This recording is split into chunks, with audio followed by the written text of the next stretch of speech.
Boa tarde a todos, né? Hoje nós estaremos falando sobre 3 tipos de entalpia: a entalpia de ligação, formação e combustão. Nesse primeiro momento, eu vou estar falando para vocês sobre a entalpia de ligação e a entalpia de formação. Seguidamente, a professora Brenda Emanuele ela vai falar sobre a entalpia de combustão. Bom, pessoal, e o que seria a entalpia? Nós já tivemos uma aula sobre esse assunto e também sobre variação de entalpia. Saber o conceito de entalpia e de variação de entalpia vai ser fundamental para que a gente possa entender os tipos de entalpia. Então, cabe a gente relembrar o que já foi nos repassado nas aulas anteriores. E o que seria essa entalpia? Então, pessoal, a entalpia ela é a quantidade de energia que uma substância que sofre reação possui. Ela calcula o calor de uma substância e a maneira mais usada para descobrir se a reação química ela é exotérmica ou endotérmica. Ou seja, gente, essa entalpia ela é a grandeza física que mede a quantidade de energia dentro das substâncias que sofrem uma reação química. Ela vai dizer que a entalpia, calcula a quantidade de calor absorvido ou liberado em uma reação química. O cálculo da entalpia, pessoal, ele é o responsável por definir, se uma reação química ela vai ser exotérmica ou endotérmica. Mas e o que seria essa reação exotérmica ou endotérmica? Já foi citado isso também nas aulas anteriores sobre o que seria uma reação endotérmica e uma reação exotérmica. Mas vamos aqui procurar relembrar o conceito. Reações endotérmicas. As reações endotérmicas, elas absorvem energia na forma de calor. São, respectivamente, como nós podemos ver, que as reações endotérmicas, elas são aquelas que vão absorver energia na forma de calor. São reações ou mudanças de estado físico em que os reagentes eles absorvem calor.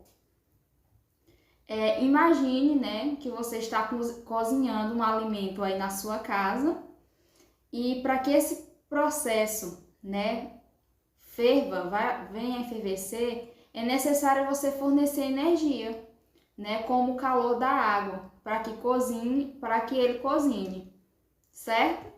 E nessa situação, nós estamos usando um processo endotérmico. As reações ou as mudanças de estado da matéria, elas ocorrem devido à absorção de calor. E aqui é importante notar que a energia produzida, ela é mantida de maneira independente. E o que seriam as reações exotérmicas? Eu sei que as endotérmicas são aquelas que absorvem energia.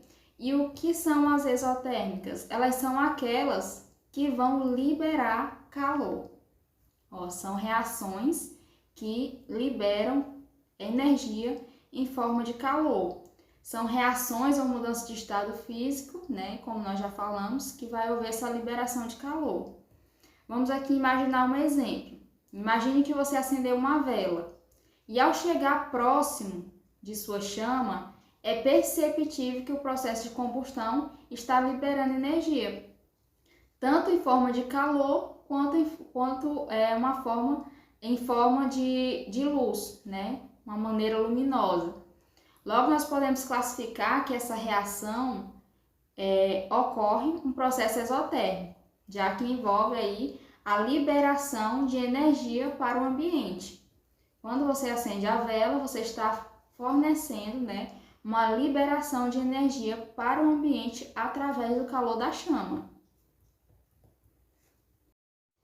Então, gente, né, nós vimos que a entalpia, ela é um conceito que está relacionado à termoquímica, que consiste na quantidade de energia trocada entre as substâncias. No Sistema Internacional de Unidades, que é o SI, essa grandeza física ela é medida em joules, representada pela letra J, como podemos ver no slide, e ela é caracterizada pela letra H de um sistema, que a entalpia ela tem relação com a energia interna de cada substância. Contudo, não é possível medir o valor máximo de entalpia de cada substância de forma separada, mas sim a variação de entalpia de uma reação, que pode ser medida através de aparelhos chamados calorímetros, como nós falamos na aula anteriormente. Eu não posso medir o valor máximo de entalpia, mas eu posso medir a sua variação de entalpia, que a gente usa aí esses aparelhos chamados calorímetros para fazer essa predição do valor da variação de entalpia. Então, gente, como vimos, a variação de entalpia ela acontece quando há diferença entre a entalpia dos produtos e a dos reagentes. Ou seja, o calor de uma reação ela é equivalente ao calor liberado ou absorvido nessa reação. E é simbolizado pelo ΔH. Sempre que aparecer o ΔH, está dizendo que está ocorrendo uma variação de entalpia.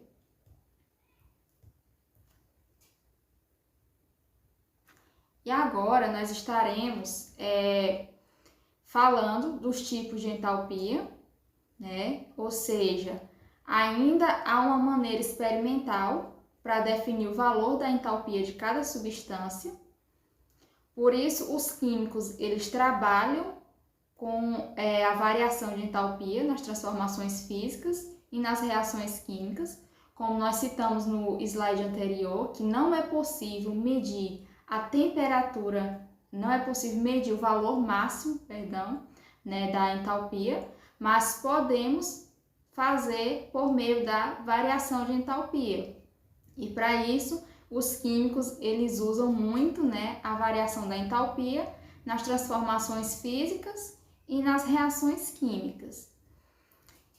Durante as reações químicas, as ligações químicas dos reagentes e produtos elas são alteradas.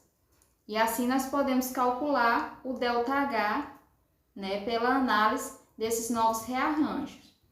Nos reagentes, com relação à entalpia de ligação, que é a variação de entalpia verificada na quebra de 1 mol de uma determinada ligação química, considerando que todas as substâncias elas estejam no estado gasoso a 20 graus Celsius e 1 atm. Pessoal, para entender o que é entalpia de ligação, você vai entender que ela é uma energia que precisa ser absorvida para quebrar 1 mol de ligações no estado gasoso, em condições de pressão e temperatura, e que estejam constantes. Nesse caso, o valor da energia da ligação ela será o valor da variação de entalpia. A energia da ligação ela vai ser o valor da variação de entalpia, não esqueçam disso. E como a absorção de energia nesse processo vai se tratar de um processo endotérmico, não esqueçam também. Por se tratar de absorção de energia, nós estamos falando de uma reação, de um processo que vai ser endotérmico. Isso nos reagentes. Nos reagentes sempre são quebradas as ligações. E por ser quebradas as ligações, isso vai ser um processo endotérmico. Já nos produtos, sempre são formadas as ligações. Vai ocorrer aí, nos reagentes ocorre a quebra e nos produtos vai acontecer a formação das ligações. Vai ter energia que precisa ser liberada para formar 1 mol de ligações em estado gasoso. Viu como é diferente do que acontece nos reagentes? Nos reagentes vai ocorrer a quebra das ligações por meio de um processo endotérmico e nos produtos vai acontecer a formação das ligações. E essa formação das ligações, ela vai precisar liberar energia, sendo assim um processo exotérmico. Bom, como nós podemos ver aqui nessa reação com o gás hidrogênio e o gás cloro, está acontecendo uma quebra de ligação nos reagentes e na formação, da ligação dos produtos, que é para formar o ácido clorídrico. A quebra que ocorre é uma absorção de energia, aqui é para vocês entenderem como ocorre a entalpia de ligação. Nos reagentes aqui está acontecendo a quebra da ligação, absorvendo energia, sendo um processo endotérmico. E nos produtos nós temos a formação da ligação, A formação do produto, tem aí a formação da ligação. E estão ocorrendo o processo exotérmico, onde está acontecendo a liberação de energia. Bom, pessoal, também é fundamental a gente calcular os dados da variação de entalpia. Lembram que na aula passada nós aprendemos a calcular a variação de entalpia? Pois bem, nós vimos que temos que fazer o somatório da variação de entalpia. Nós compreendemos até através da lei de Hess. E os dados entre as ligações, elas são obtidos experimentalmente. Aqui nós temos uma tabela que traz os valores de algumas energias de ligação.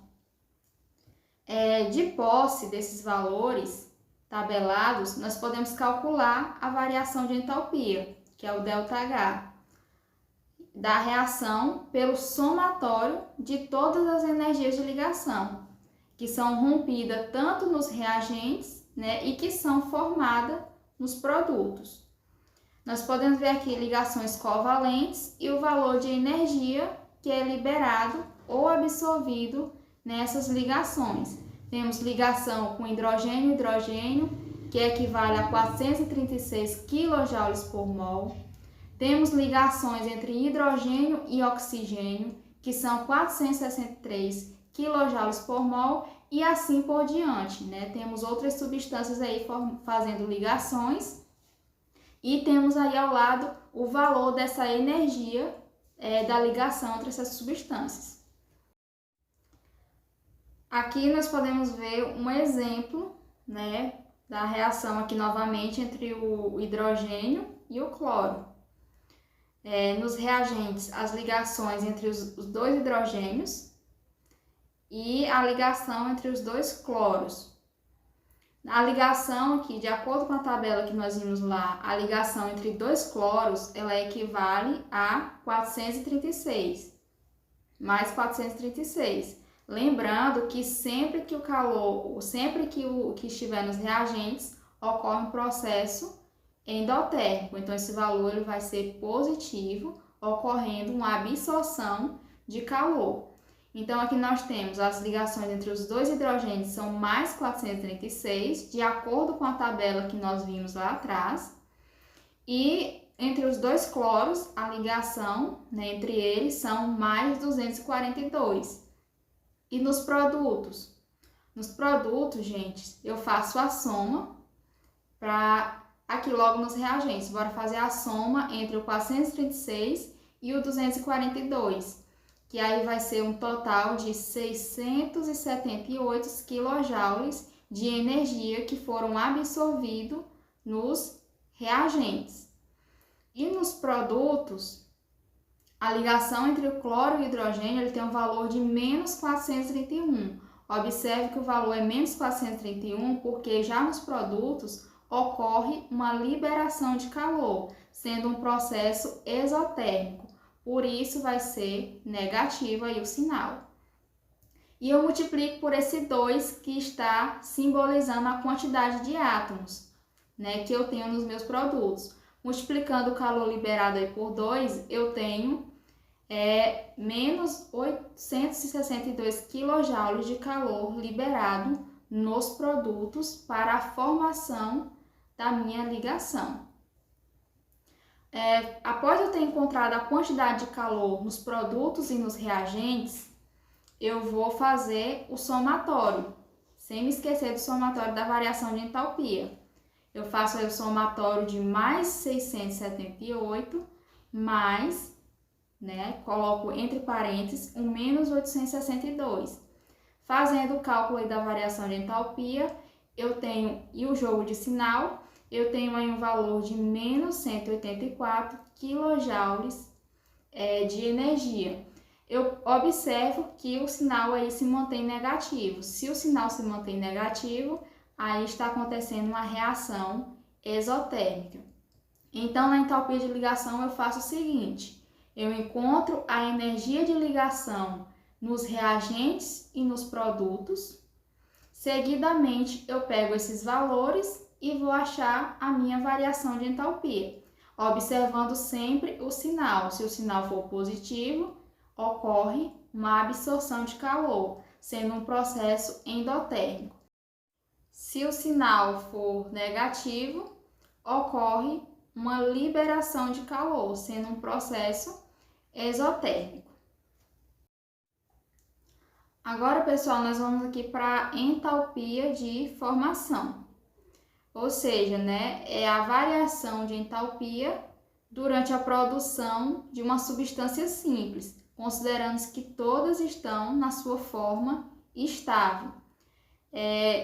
Para entender, pessoal, a entalpia de formação, que é essa entalpia ou calor padrão de formação, ela é a variação de entalpia verificada de um mol da substância, na formação de um mol da substância, a partir de substâncias simples correspondentes, estando todas no estado padrão.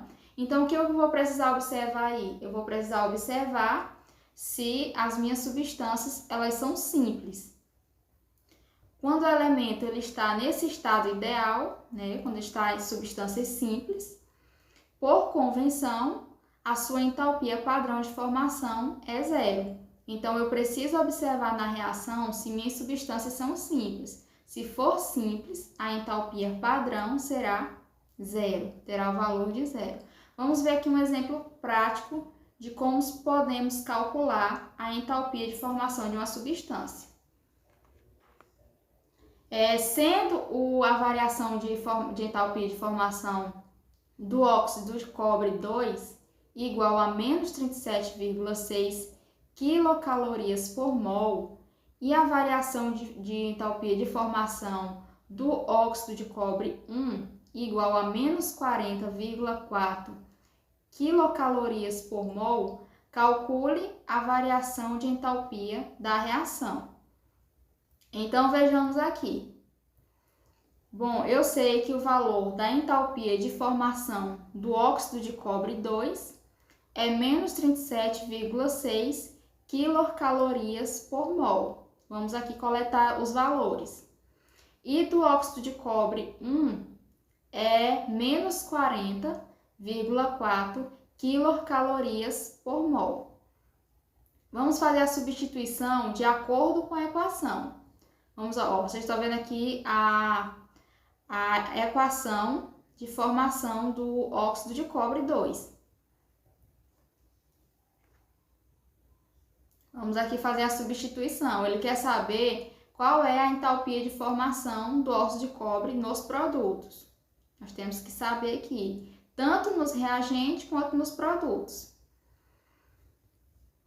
Vamos ver aqui que só substituindo 1 mol vezes o óxido de cobre 2 é menos 40,4, o óxido de cobre 1, perdão, é menos 40,4, mas, eu observo que o meio mol de O2 é uma substância simples, porque eu só tenho um átomo de oxigênio aí. Se eu só tenho um átomo de oxigênio e eles são substâncias simples, esse valor de entalpia padrão vai ser igual a zero. E nos produtos eu tenho 2 mol e de óxido de cobre 2. Qual é o valor do óxido de cobre 2? É menos 37 1,6. Fazendo essa substituição de acordo com a equação, agora eu vou multiplicar, né, para saber a entalpia de formação tanto nos reagentes quanto nos produtos. Então, gente, eu tenho aqui nos reagentes menos o 40,4 e nos produtos, fazendo 2 vezes menos 37,6, eu tenho menos 75,2. Então, o que é que eu faço agora? Feito isso, né? Eu achei aqui a entalpia nos reagentes e achei nos produtos. Agora eu faço o quê? Agora eu sei que a minha variação de entalpia, ela tem a seguinte fórmula. Variação de entalpia é igual à entalpia dos produtos menos a entalpia dos reagentes. Quem é a minha entalpia dos produtos que eu achei? A minha entalpia dos produtos é menos 75,2. E a minha entalpia dos reagentes é menos 40,4. Feito isso, eu faço o somatório e encontro aqui a minha variação de entalpia, menos 34,8 quilocalorias. Observa aqui o sinal, vocês estão vendo que deu menos 34,8. Se a minha variação de entalpia deu negativa, quer dizer que ocorre aí uma liberação de calor. Então, esse processo é uma reação exotérmica. Gente, a gente viu aqui até agora a variação de entalpia, né? A entalpia, recapitulamos aí os conceitos. E também vimos 2 tipos de entalpia, que foi a entalpia de ligação e a entalpia de formação. Agora nós vamos ver vamos praticar aqui um pequeno exercício, onde ele me pergunta em qual das opções a seguir apresenta a equação química balanceada para a reação de formação do óxido de ferro 2 sólido nas condições padrões. Então, o que é que eu posso atribuir a essa questão? Qual que é a alternativa correta? Então, se é uma entalpia de formação, eu tenho que saber primeiro se ela segue, né? Se ela tem substâncias simples. Se ela tem substâncias simples, ela vai ter, se ela tem substâncias simples nos reagentes, essa entalpia padrão vai ser igual a 0. Então, o que eu posso ver aqui? Que na letra B, eu tenho substâncias simples. Eu tenho uma equação que representa o calor de formação, quando os reagentes são substâncias simples, formando uma única substância composta. Então, se eu tenho aqui uma equação com substâncias simples nos reagentes, eu percebo que ela obedece à entalpia de formação. Então, bem que a alternativa correta será a letra B, para a formação do óxido de ferro 2. Nas condições padrões, podemos ver aqui que ele seguiu as condições padrões para a formação do óxido de ferro 2. Então, pessoal, essa foi a nossa aula de hoje. Espero que vocês tenham conseguido compreender o que seja a entalpia de formação e a entalpia de ligação. Seguidamente, dando continuidade, a professora Brenda Emanuela vai explicar para vocês o que seja a entalpia de combustão, que também faz parte dos tipos de entalpia. Qualquer dúvida, nós estaremos à disposição no grupo do WhatsApp. Façam as atividades, pois elas vão servir para compor as notas de vocês. Até a próxima aula. Tchau!